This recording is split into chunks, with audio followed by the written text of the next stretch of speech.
ദൈവനാമത്തിന് മഹത്വമുണ്ടാകട്ടെ. ഇന്നത്തെ നോമ്പിൻ്റെ ചിന്തയ്ക്കായി തിരഞ്ഞെടുത്തിരിക്കുന്ന വിഷയം ക്രിസ്തുവിൽ പുതിയ സൃഷ്ടി അഥവാ ന്യൂ ക്രിയേഷൻ ഇൻ ക്രൈസ്റ്റ്. അതിനാധാരമായ വേദഭാഗം വിശുദ്ധ പൗലോസ് കൊലോസ്യർക്ക് എഴുതിയ ലേഖനം 3-ാം അധ്യായം 1 മുതൽ 11 വരെയുള്ള വാക്യങ്ങൾ. Colossians chapter 3 versus 1-11. ക്രിസ്തുവിൻ്റെ ക്രൂശ് മരണവും ഉയർത്തെഴുന്നേൽപ്പും ക്രിസ്തീയ വിശ്വാസത്തിൻ്റെ അടിസ്ഥാന ഘടകങ്ങളാണെന്ന് പൗലോസ് കൊലോസ്യയിലെ വിശ്വാസികളെ ഓർമ്മപ്പെടുത്തുന്നു.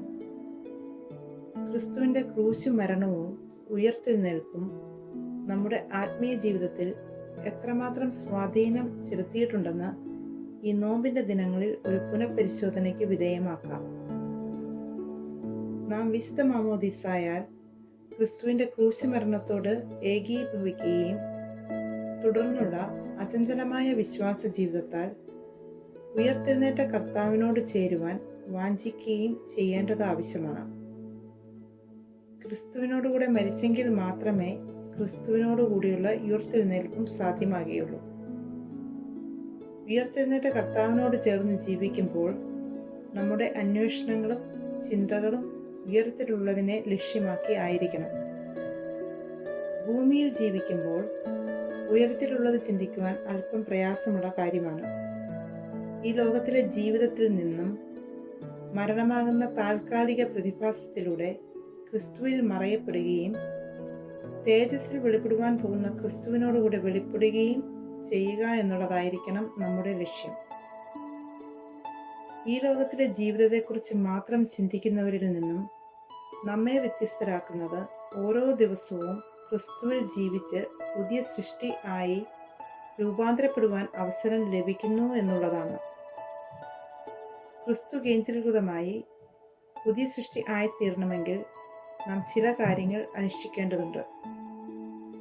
ഒന്നാമതായി, ഈ ലോകത്തിലെ ജീവിതത്തിലൂടെ നമ്മിൽ നാം അറിയാതെ വളർന്നു വരുന്ന ചില ദുർസ്വഭാവങ്ങളിൽ നിന്നും മോചിതരാകണം.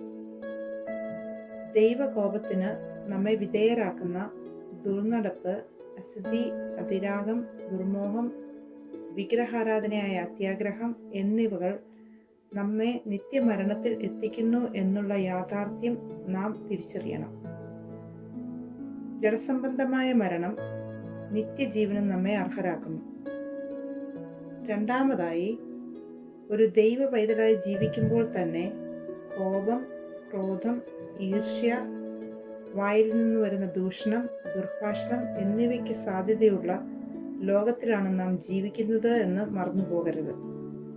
പരസ്പരമുള്ള സംസാരങ്ങൾ മിതത്വവും ആത്മീയ പോഷണത്തിന് ഇടയാക്കുന്നതും ആകണം. മൂന്നാമതായി, നാം ആയിരിക്കുന്ന അവസ്ഥയിൽ നിന്നും നമ്മെ വീണ്ടെടുത്ത് പുതിയ മനുഷ്യനാക്കുവാൻ ആഗ്രഹിക്കുന്ന കർത്താവിൻ്റെ കരങ്ങളിൽ നമ്മെ സമർപ്പിക്കണം. ദൈവ സാദൃശ്യത്തിൽ സൃഷ്ടിക്കപ്പെട്ട നാം ദൈവിക പരിജ്ഞാനത്തിൽ നിറയപ്പെട്ട് പുതുക്കം പ്രാപിച്ച് പുതിയ മനുഷ്യനായി തീരുക എന്നുള്ള ദൈവിക പദ്ധതിക്ക് നമ്മെ തന്നെ ഏൽപ്പിച്ചു കൊടുക്കണം. നമ്മുടെ ദൈനംദിന ജീവിതത്തിൽ ജഡികമായ അവസ്ഥയിൽ നിന്നും ആത്മീയ മനുഷ്യനായി രൂപാന്തരപ്പെടുവാൻ കർത്താവ് ആഗ്രഹിക്കുന്നു. അതിന് നമ്മെ പ്രേരിപ്പിക്കുന്ന ഘടകം കർത്താവിൻ്റെ ക്രൂശ് മരണവും ഉയർത്തെഴുന്നേൽപ്പുമാണ്. അനേക ദൈവങ്ങളെ അനുദിന ജീവിതത്തിൽ പരിചയപ്പെടുത്തി തരുന്ന ലോകത്തിലാണ് നാം ജീവിക്കുന്നത്.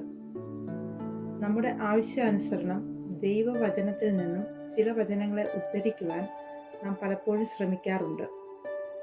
ക്രിസ്തുവിൽ പുതിയ സൃഷ്ടി ആകുവാനുള്ള ആഗ്രഹവും ശ്രമവും നമ്മിൽ ഉണ്ടാകേണ്ടതായിട്ടുണ്ട്.